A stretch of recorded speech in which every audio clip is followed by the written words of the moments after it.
Saudariku yang dimuliakan Allah Subhanahu wa taala, alhamdulillah kita bersyukur kepada Allah, hari ini kita akan belajar tentang hadis yang kelima. Ya. Baik, dibuka bukunya kita baca. An Aisyah radhiyallahu anha qala Rasulullah sallallahu alaihi wasallam man ahdatha fi amrina hadha ma laysa minhu fa huwa raddun. وفي رواية المسلم من عمل عملا ليس عليه أمرنا فهو رد. Pendek atau banyak bu hadisnya bu? Jadi ini hadis yang terpendek yang pernah kita pelajari dari hadis yang pertama, kedua, ketiga, keempat ya. Berarti yang paling pendek hadis keberapa? Hadis kelima. Tapi walaupun pendek hadisnya, maknanya dalam, maknanya luas. Karena ini adalah fondasi dari pokok di antara pokok ajaran Islam. Subhanallah. Jadi hadis ini bu adalah diterimanya amal saleh seorang hamba. Timbangan amal saleh kita akan memberatkan kebaikan kita nanti di akhirat, akan Allah tolak itu sesuai dengan apa yang ada dalam hadis ini. Maka perlu kita pelajari apa di dalamnya. Man ahdatha, barang siapa yang ahdath itu adalah sesuatu yang baru, sesuatu yang diada-adakan, maka kata Rasulullah SAW, ma laysa minhu fahuwa raddun, maka dia tertolak, tidak akan diterima oleh Allah Subhanahu wa taala. Dan sebelum kita membahas hadis ini, yang meriwayatkan hadis ini adalah ibunda kita Aisyah radhiyallahu anha. Siapa yang kenal dengan ibunda Aisyah? Siapa Aisyah itu ibu? Istri Rasulullah sallallahu alaihi wasallam. Terus siapa lagi? Putrinya Abu Bakar As-Siddiq radhiyallahu anhu. Terus siapa lagi? Apa keutamaan yang dimiliki oleh ibunda kita Aisyah radhiyallahu anha? Beliau hidup lama bersama Rasulullah sallallahu alaihi wasallam. Kemudian banyak belajar bersama Rasulullah SAW dan banyak meriwayatkan hadis. Ya Masya Allah. Ada lagi cerdas. Betul. Ibunda kita ini cerdas, rajin belajar, cerdas. Istri perawan, ya kan? Dari istri-istri Rasulullah SAW adalah ibunda kita Aisyah. Subhanallah. Rasulullah SAW punya istri banyak.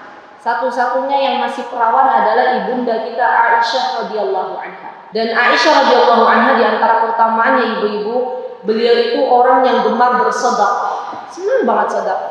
Suatu hari pernah ibunda kita Aisyah, beliau saum di saat-saat mau berbuka itu, ya. Jadi itu beliau saum, tidak ada di depan beliau kecuali roti.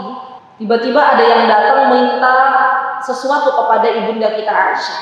Maka ibunda kita Aisyah memberikan roti itu kepada yang minta-minta. Subhanallah. Dan tepat sebelum berbuka puasa, ibunda kita Aisyah dibalas kebaikannya oleh Allah Subhanahu wa taala, diantarkannya kambing, ya, itu riwayatnya sahih. Diantarkannya kambing untuk ibunda kita Aisyah radhiyallahu anha. Jadi beliau termasuk orang yang gemar bersedekah. Kita lihat kenapa ibunda kita Aisyah gemar bersedekah, gemar berinfak, karena beliau memiliki seorang ayah yaitu Abu Bakar As-Siddiq, yang beliau pun sangat gemar berinfak.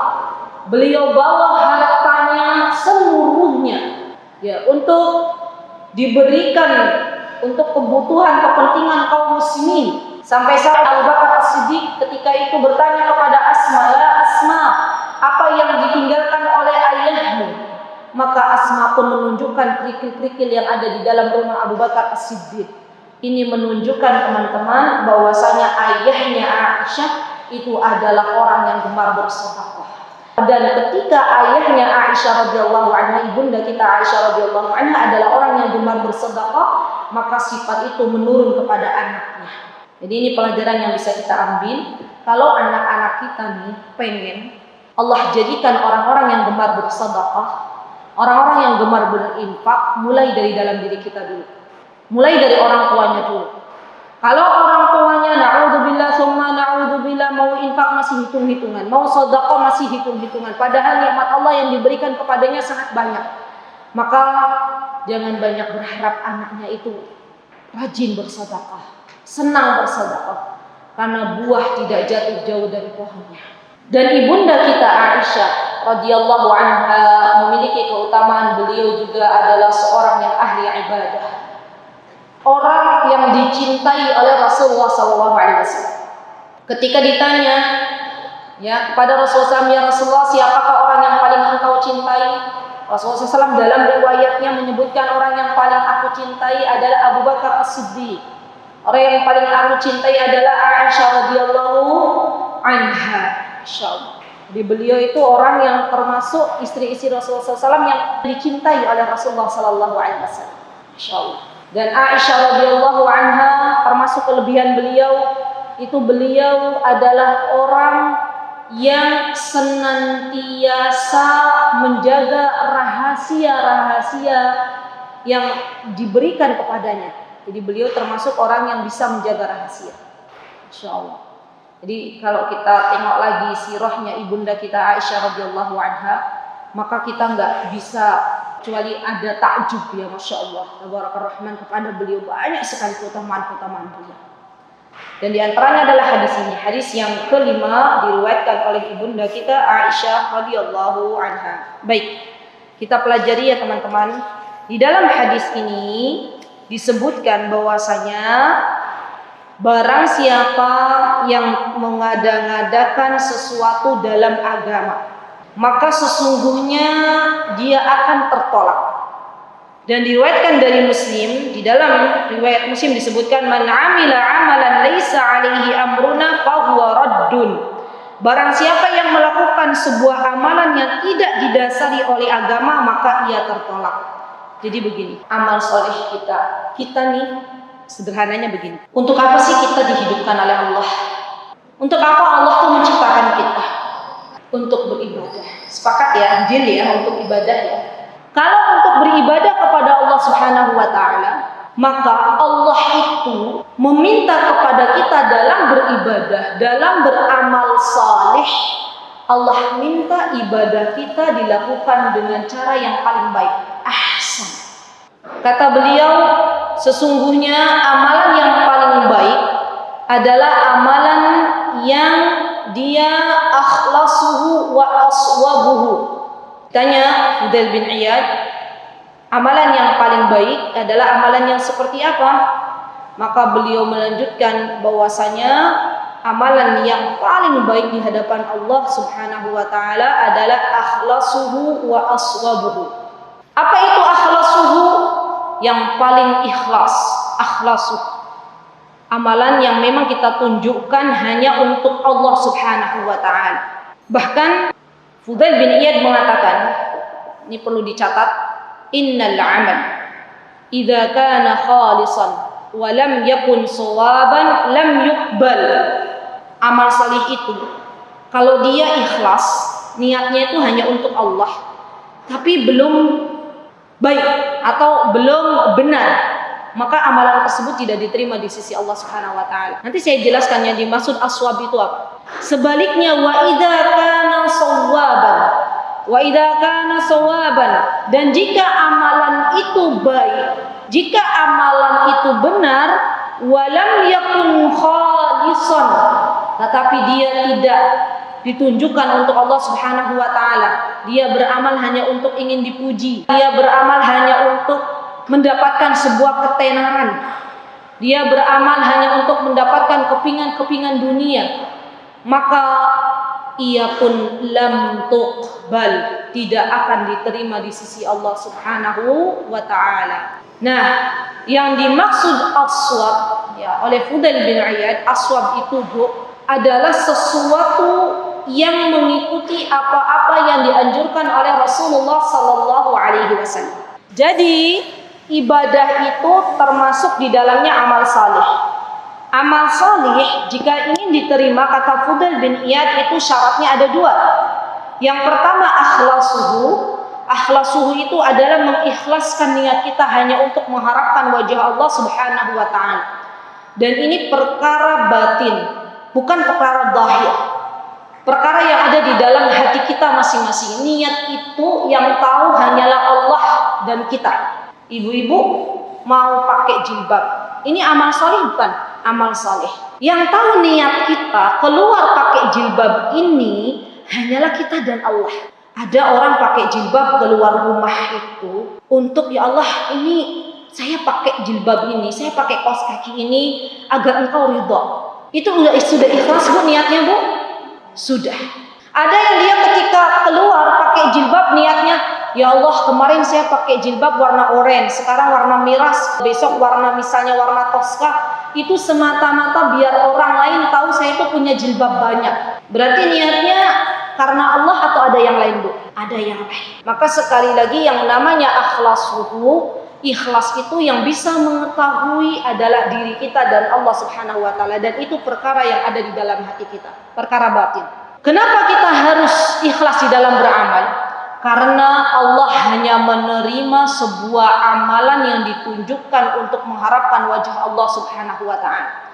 Dan ini kita sudah bahas sedalam-dalamnya masalah ikhlas di hadis yang pertama. Meluruskan niat itu adalah perkara yang berat, kata Sufyan Ats-Tsauri.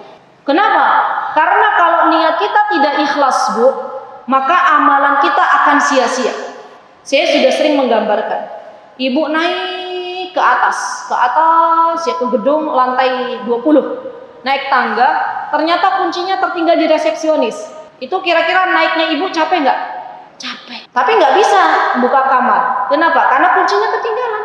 Kunci ikhlasnya itu ketinggalan. Dia sudah beramal, ya, dia membaca wirid misalnya berapa ribu kali. Itu kan sebuah hal yang membutuhkan pengorbanan, berjam-jam waktunya. Tapi ternyata itu tidak ada dianjurkan oleh Rasulullah SAW hitungannya. Sampai ke dalam hitungan bu, nanti kita akan tahu. Maka hal yang seperti ini tidak akan diterima di sisi Allah Subhanahu wa taala. Atau misalnya dia baca Al-Quran, begini deh, baca beberapa surah dalam Al-Quran, dan Allah yang mengetahui antara dirinya dan hatinya. Ada loh bu, orang yang baca Al-Quran, niat baca Al-Quran itu biar dagangannya laris. Pernah dengar ada satu surat atau dua surat yang di dalam Al-Quran itu dia berkeyakinan kalau baca ini, saya orang kampung, saya berasal dari daerah Jawa Barat, saya paham betul bu. Jadi tetangga kami itu kan pedagang. Dia mengatakan, saya tuh tiap hari itu, katanya, wiridku itu baca surat ini, ya. Dan itu tuh membuat dagangan saya laris. Dia baca dari awal sampai akhir, tapi niatnya bukan ingin pahala di sisi Allah, niatnya agar dagangannya laris. Benar, Allah larisan dagangannya. Tapi itu adalah bentuk istidraj. Ini penting banget loh. Jadi bu, kadang nih dalam hidup ini, ketika kita mengatakan saya mau baca surat ini untuk dagangan laris, bener tuh Allah lariskan dagangan. Kenapa Allah lariskan dagangan? Itu sebagai bentuk istidrajnya Allah. Biarkan, atau Allah nih aku kasih, tapi nanti akan tahu sebabnya, akan tahu akibatnya, sebab akibat ya, akan tahu akibatnya nanti di akhirat. Jadi hati-hati ketika kita membaca Al-Quran, tapi niat kita bukan ingin pahala dari Allah, tapi hanya ingin kepingan-kepingan dari dunia. Allah kasih di dunia, tapi nanti di akhirat haba'an mansura, kita tidak bisa lagi melihat hasilnya. Rugi bu. Padahal yang namanya membaca Al-Quran, kalau diniatkan untuk Allah Subhanahu wa taala, kita baca Bismillahirrahmanirrahim, itu kita sudah dicatat 190 kebaikan. Tabungan saldo akhiratnya naik. Belum lagi ibu baca surat, satu surat 2 halaman setengah, 3 halaman, 4 halaman kalau surat-surat yang akhir. Berapa banyak kebaikan yang akan Allah berikan kalau kita meluruskan niat hanya untuk Allah Subhanahu wa taala. Hati-hati, karena syaitan itu pintar mengganggu anak Bani Adam. Apapun dari iming-iming, ya, kepingan-kepingan dunia dari sebuah amal saleh, kita tidak usah ikut-ikutan. Begini ya bu, kita pernah dengar beberapa waktu silam, ada orang-orang yang dia kalau menginginkan sesuatu dari dunia, dia mengatakan begitu, saya kalau pengen mobil, saya lepas sepeda motor saya. Kalau saya pengen rumah besar ini, saya harus melepaskan apartemen saya. Misalnya, melepaskan disedekahkan. Tapi niatnya agar dapat rumah. Allah kasih bu. Karena Allah tuh kasih kasih pilihan ke kita. Betul, Allah kasih, Allah kabulkan harapannya. Tapi ingat nanti di akhirat sedekahnya dia, sedekah motornya, sedekah rumahnya, sudah tidak ada apa-apa lagi di hadapan Allah. Kita milih akhirat atau milih dunia yang hanya sementara. Dan sesungguhnya kita nggak niat pengen punya mobil ketika kita sedekah apapun Allah akan kasih. Karena janji Allah itu benar. Orang yang menginfakkan hartanya di jalan Allah, diniatkan, diluruskan niatnya hanya untuk mengharapkan wajah Allah, maka Allah akan lipat gandakan menjadi 700 kali lipat. Ini pentingnya namanya meluruskan niat. Dan penting juga kita berilmu sehingga kita tidak asal ikut-ikutan arus rame seperti ini kita ikutan. Ada orang-orang viral memviralkan sebuah amal salih dan itu tidak berlandaskan apa-apa yang ada di dalam Al-Quran, yang tidak ada di dalam hadis, ikut-ikutan. Ini menunjukkan kita tidak berilmu. Jadi sekali lagi yang namanya meluruskan niat itu adalah perkara yang berat dan ini butuh ilmu. Yang kedua, aswabuhu. Apa itu aswabuhu? Aswabuhu adalah sesuatu yang benar. Yang maksudnya seperti apa? Maksudnya adalah mutaba'ah. Apa itu mutaba'ah?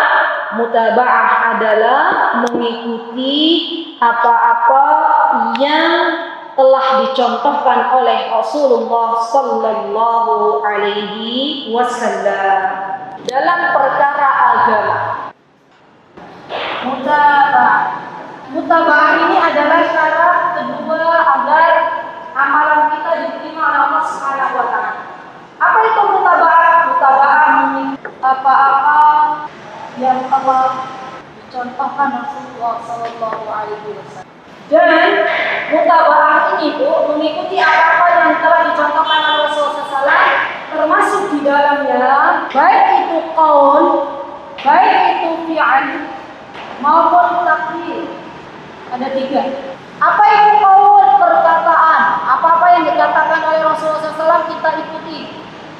Apa itu fi'al? Fi'al itu adalah perbuatan. Apa itu takdir? Takdir itu yang didiamkan. Rasulullah tidak mengiyakan, tidak melarang, tidak mewajibkan. Ini takdir. Jadi semua hal di dalam agama ini sudah dijelaskan dengan gamblang segamblang-gamblangnya. Tidak perlu kita cari-cari sesuatu yang baru, ya. Dan ini ibu semuanya, semua mutaba'ah ini berlaku dalam agama. Jadi kalau kita mau melakukan sebuah amal saleh, problemnya itu panduannya harus melihat ke 2 panduan. Apa itu Bu? 2 panduan itu yang pertama Al-Quran, yang kedua Al-Hadis. Ini panduan kita umat Islam, ada 2. Yang pertama Al-Quran, yang kedua Al-Hadis. Kalau mau beramal saleh, tengok dulu di dalam Al-Quran ada nggak? Kalau mau beramal saleh, tengok dulu di dalam Al-Hadis ada nggak? Dan hadisnya adalah hadis yang sahih.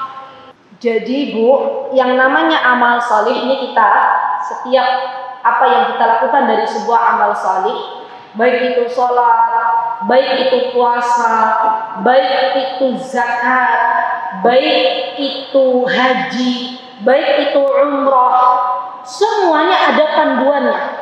Kalau kita ikuti panduan itu kita akan selamat. Apa panduannya?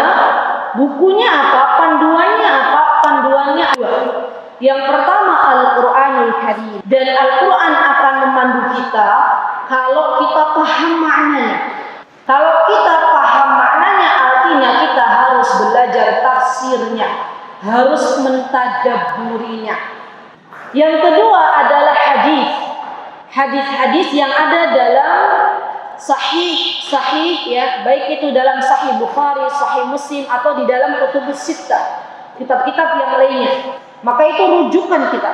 Jadi Al-Quran menjadi panduan bagi kita, bukan hanya dibaca tetapi juga ditadabburi. Tadabburi itu apa? Dipahami maknanya. Berarti harus duduk lagi dalam majelis-majelis tafsir. Hadis akan menjadi panduan hidup kita kalau kita mengerti apa isi kandungan dari hadis. Berarti kita harus banyak lagi belajar.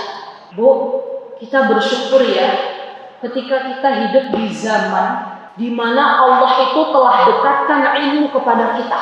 Zaman dahulu kala, Bu, orang mau mencari satu hadis saja, hadis yang panduan untuk umat Islam, hadis yang sahih, itu harus berjalan dari satu negeri ke negeri berikutnya.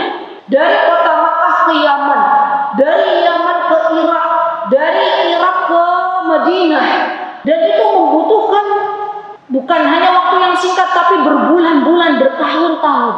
Subhanallah. Untuk mencari berapa hadis, Bu? Satu. Gak banyak, satu. Sekarang ibu-ibu, subhanallah, di depan kita ini ada hadis Arba'in An-Nawawi. Sudah dipilah-pilah, ini hadis-hadis sahih. Subhanallah. Bisa dibayangkan enggak, Bu? Orang mau mencari hadis sahih.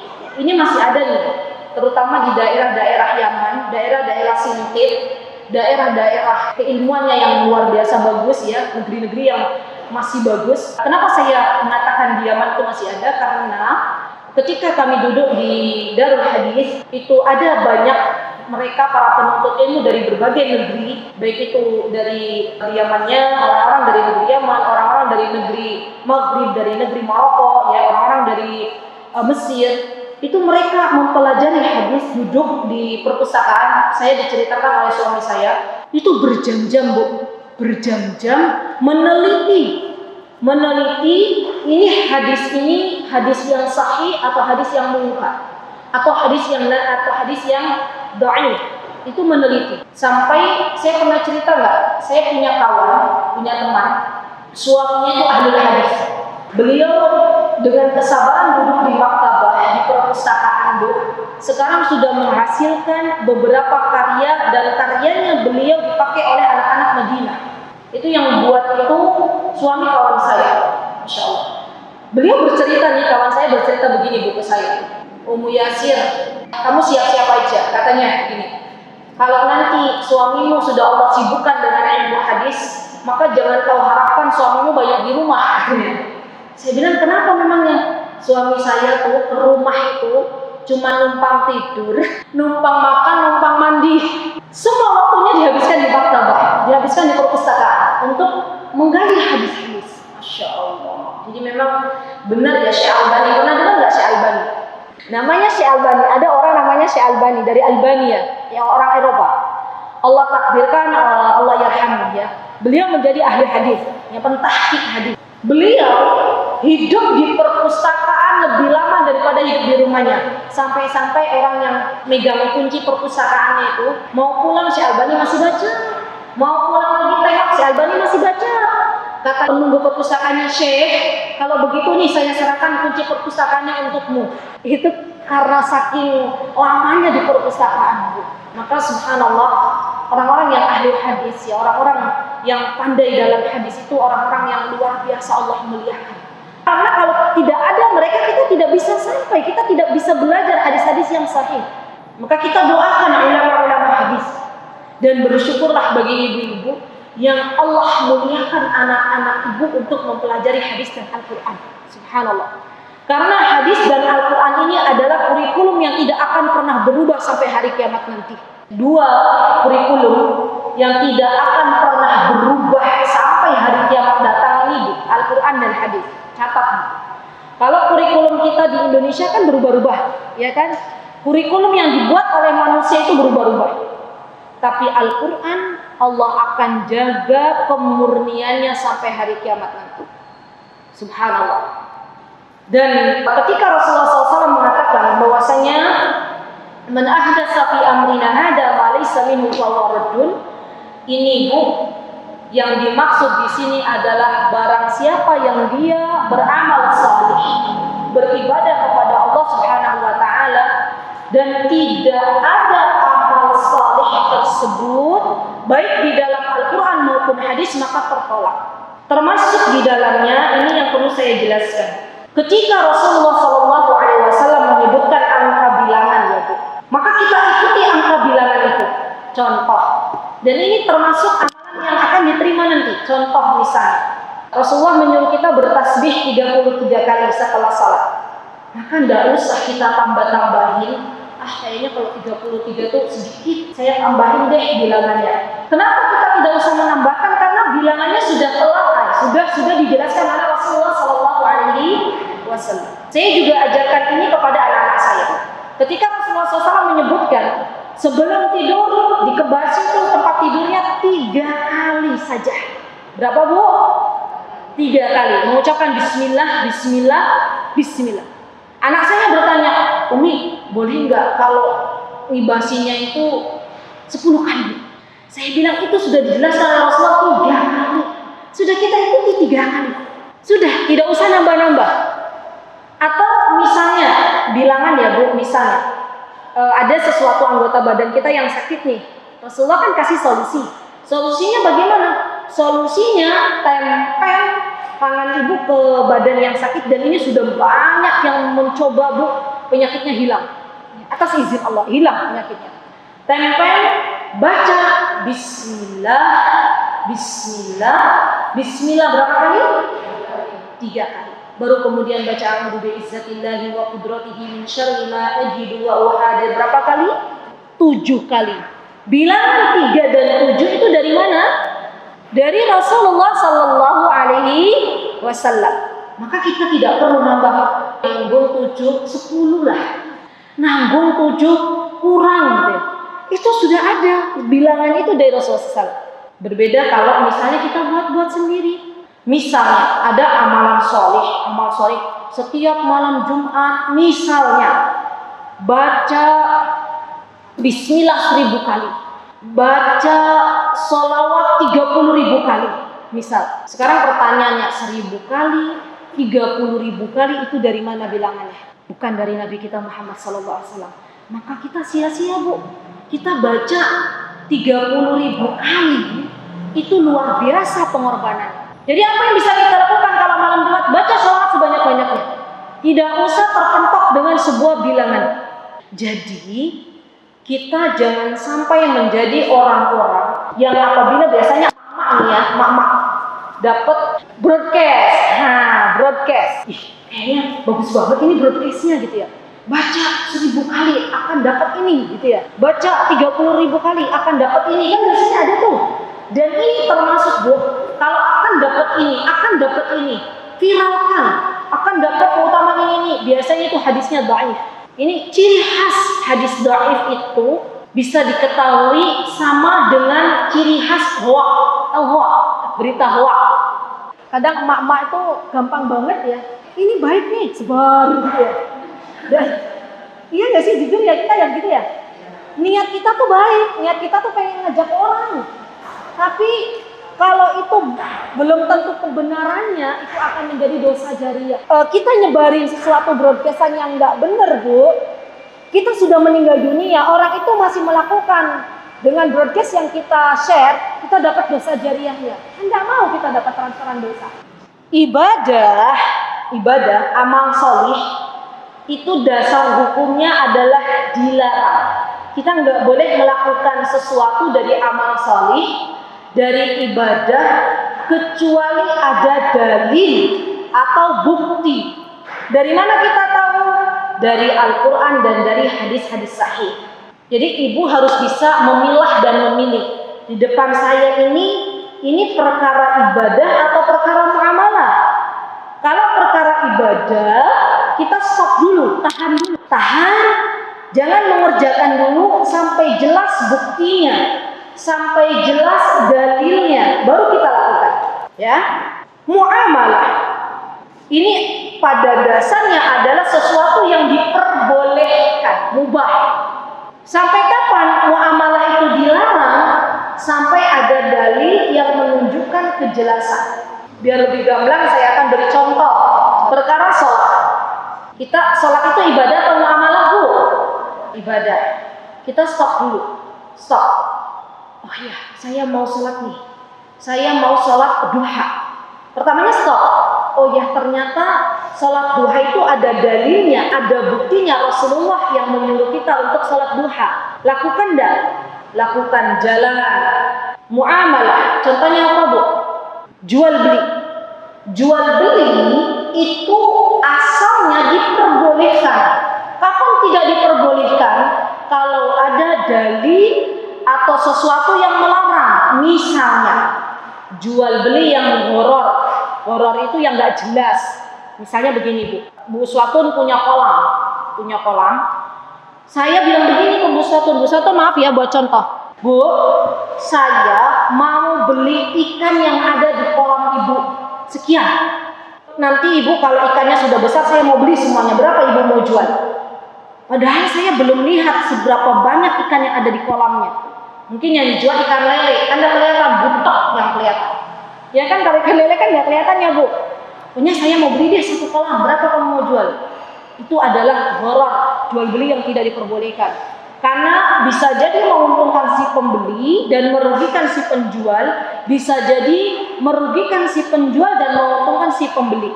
Ini namanya muamalah. Ya, ini kaidah ini nih Bu, dipelajari dalam ilmu, nama ilmunya usulul fiqh. Jarang dibahas di Indonesia. Coba dari sekian banyak jamaah nih yang pernah belajar kitab usulul fiqh, acungkan tangan. Perlu belajar namanya usulul fiqh. Ada kitab yang mudah dipahami. Kalau Ibu mau ya belajar usul fiqh, kitab dasar, itu kitab namanya Usul min Ilmin Usul. Karya Syekh Utsaimin, Usul min Ilmin Usul. Kitabnya tipis, Kutaib itu kitab kecil. Itu kaidah-kaidah dasar usul fiqh. Kenapa kita harus penting mempelajari kaidah-kaidah dasar usul fiqh? Karena itu bisa diterapkan dalam kehidupan kita sehari-hari. Ada kitab namanya Al-Waraqah. Jadi kalau habis usul min ilmu usul, itu ada kitab atasnya lagi namanya Al-Waraqah. Itu juga boleh kita pelajari, insyaallah. Jadi ilmu Allah itu sangat-sangat luas. Nah, kembali lagi ke hadis ini. Jadi ibu-ibu yang dimuliakan oleh Allah Subhanahu wa taala, besok nanti di akhirat Allah Azza wa Jalla akan memberitahukan kepada kita semuanya mana amal solih yang diterima oleh Allah, mana amal solih yang ditolak oleh Allah. Tadi syaratnya yang diterima oleh Allah, syaratnya berapa Bu? 2. Yang pertama ikhlas, akhlasu. Yang kedua mutaba'ah, aswabu, kata Fudail bin Iyad, yang benar. Dan yang benar itu adalah yang mengikuti ajaran Nabi kita Muhammad sallallahu alaihi wasallam. Dan dalam perkara agama tidak usah kreatif. Jadi ibadah itu, agama itu tidak perlu kreatif. Perlu kita kreatif dalam masalah apa? Dalam masalah dunia, boleh kreatif. Sekreatif-kreatifnya boleh. Saking kreatifnya orang Indonesia, semua dibuat. Dalam perkara dunia, Rasulullah sallallahu alaihi wasallam memperbolehkan sesuatu yang baru. Kita boleh menggunakan yang namanya komputer, ya. Ini adalah sesuatu yang baru, bukan? Laptop, mic, sepeda, motor, mobil. Ini adalah sesuatu yang baru tapi dalam hal dunia, maka ini diperbolehkan. Kenapa saya katakan demikian? Karena ada sebagian orang yang mengatakan kalau misalnya ada yang mengatakan ini perkara bid'ah. Nah, mohon maaf ya Bu, saya harus menyebutkan nama bid'ah ini. Kenapa? Karena bid'ah ini yang membuat kata-kata bid'ah itu bukan saya, bukan. Tetapi Nabi kita Muhammad sallallahu alaihi wasallam. Ada orang-orang tuh yang alergi terhadap kata-kata bid'ah. Padahal kata-kata bid'ah ini Rasulullah yang mengucapkan, bukan saya, bukan. Apa itu bid'ah? Bid'ah itu sesuatu yang baru. Sesuatu yang baru dalam perkara agama. Kata, bukan dalam perkara dunia, tetapi perkara agama. Pesawat terbang itu adalah sesuatu yang bid'ah, bukan? Bid'ah dalam perkara dunia. Boleh. Yang tidak boleh itu dalam masalah agama. Dalam masalah ibadah, itu yang tidak boleh. Kemudian dalam perkara agama ini, mohon dicatat baik-baik Bu, tidak ada yang namanya bid'atun hasanah. Tidak ada. Kita pernah mendengar, itu kan nggak apa-apa, itu kan bid'ah hasanah gitu ya. Itu kan perbuatan agama, sesuatu yang dibuat-buat, tapi kan itu demi kebaikan. Saya pernah dengar berita itu ketika saya pulang ke Jawa Barat. Ya, maka sekali lagi tidak ada yang namanya bid'atun hasanah. Yang ada bid'atun dhalalah. Yang ada yang namanya bid'ah itu semuanya sesat. Yang enggak menyesatkan itu adalah sunnah. Apa-apa yang diajarkan oleh Nabi kita Muhammad sallallahu alaihi wasallam. Jadi hidup itu sakjane mudah Bu. Kalau kita mau selamat, kita tidak usah tengok kanan, tengok kiri, lurus saja, itu sudah dipandu. Sudah ada buku panduannya, Google Map-nya sudah ada apa? Al-Quran dan As-Sunnah. Sudah, itu patokannya itu. Kalau nggak ada di dalam Al-Quran, tengok dalam As-Sunnah ada nggak. Kalau nggak ada dalam As-Sunnah, nggak ada dalam Al-Quran, nggak usah diikuti. Kalau ada dalam Al-Quran, ada dalam As-Sunnah, ikuti, lurus. Ini yang dimaksud jalan yang lurus di dalam agama ini. Maka mudah-mudahan Ibu, saya berdoa kepada Allah, mudah-mudahan kita dijauhkan sejauh-jauhnya dari aliran-aliran yang menyesatkan, dari aliran-aliran yang tidak diridhoi oleh Allah dan Rasulnya. Karena semakin hari kiamat dekat, semakin banyak kelompok-kelompok yang nggak genah, semakin banyak kelompok-kelompok yang menyesatkan. Na'udzubillah, summa na'udzubillah. Maka buku panduan kita adalah Al-Quran dan As-Sunnah. Baik, dari hadis ini kita bisa mengambil mutiara hikmah yang pertama. Catat mutiara hikmahnya. Bahwasanya perkara agama sudah dijelaskan gamblang oleh Rasulullah Sallallahu Alaihi Wasallam. Yang kedua, syarat diterimanya amal salih adalah mengikhlaskan niat untuk Allah dan mutaba'ah, mengikuti apa yang diajarkan oleh Rasulullah Sallallahu Alaihi Wasallam. Yang ketiga, perkara-perkara dunia itu akan mengikuti zamannya. Boleh melakukan perkara-perkara baru dalam hal dunia. Yang keempat, asal kaidah dari sebuah ibadah adalah dilarang sampai datang dalil yang memperbolehkan.